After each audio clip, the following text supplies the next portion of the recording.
In this session, we would understand one of the very important concept of connective tissue and the questions based on that for class 9th level.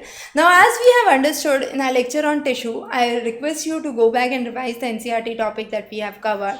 Now, this connective tissue could be proper, supportive and fluid. Fluid would include blood. Supportive would have bone and cartilage. Under bone, you have two types of bone, which is the compact and the spongy bone. Compact bone has parallel and longitudinal Harvesian system. However, spongy bone is a bone which is deeper, which is found in the deeper and the center part of the bone, and is usually relatively soft with no Harvesian system which is present in the spongy bone. Then you have cartilage, which is hyaline, fibro and elastic. Now hyaline is homogeneous and transparent.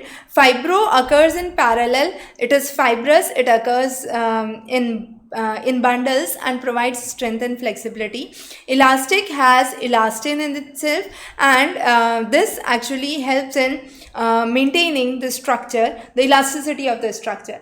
Now the proper connective tissues are of two types, loose and dense. Loose are areolar and adipose. Adipose is the fat layer. Areolar is the layer which is just below the skin.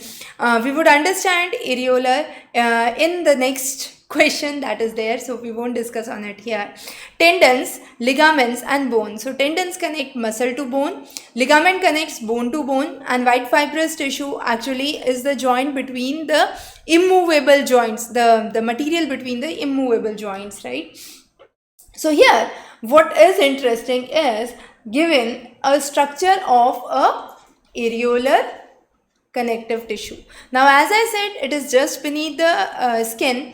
It supports the epithelium. Now what is present? The Q that is mentioned here is the collagen fibers. Okay. S is the elastin fibers. Collagen fiber gives the strength.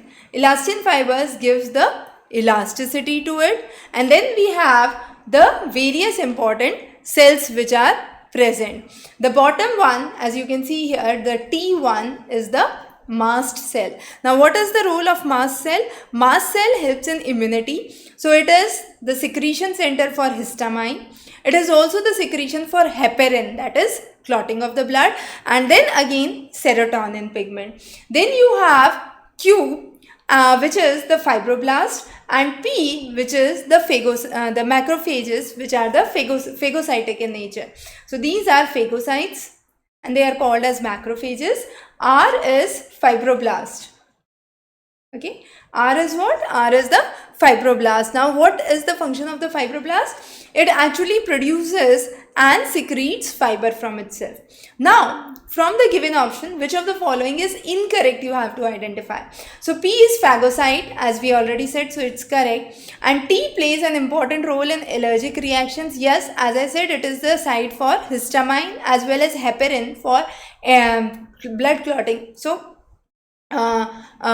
this becomes correct here. A is correct. Okay. Q provides the elasticity, S the strength. This is vice versa.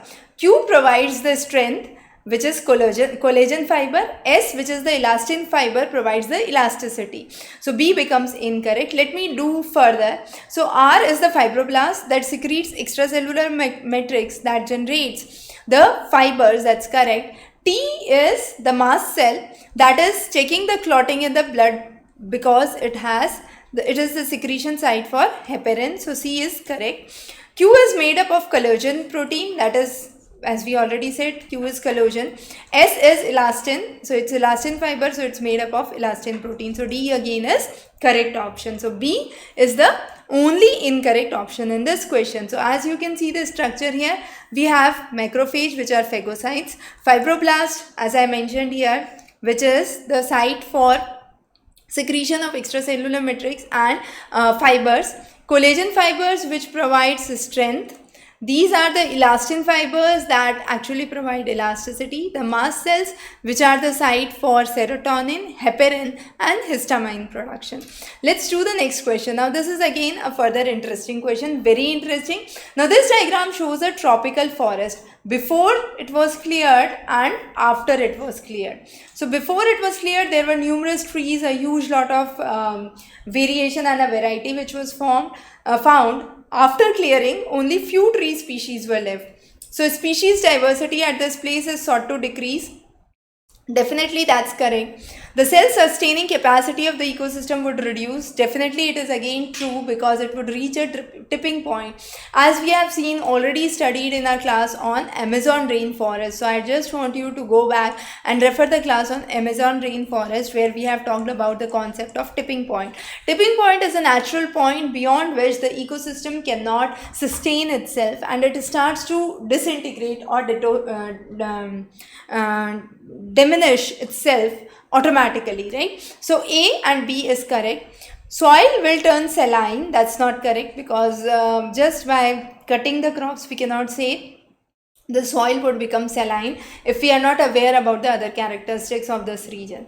So C is incorrect, A and B are correct, so D becomes the right option for this question. I hope you understood this question very well, and those were some of the questions which are part of the past paper solutions for your NSO level 2 examination. Wish you very good luck for your upcoming examination. Below is the link where you can practice numerous similar questions, diagram based questions, applicative questions for biophysics and chemistry. Wish you very good luck. Have a wonderful examination.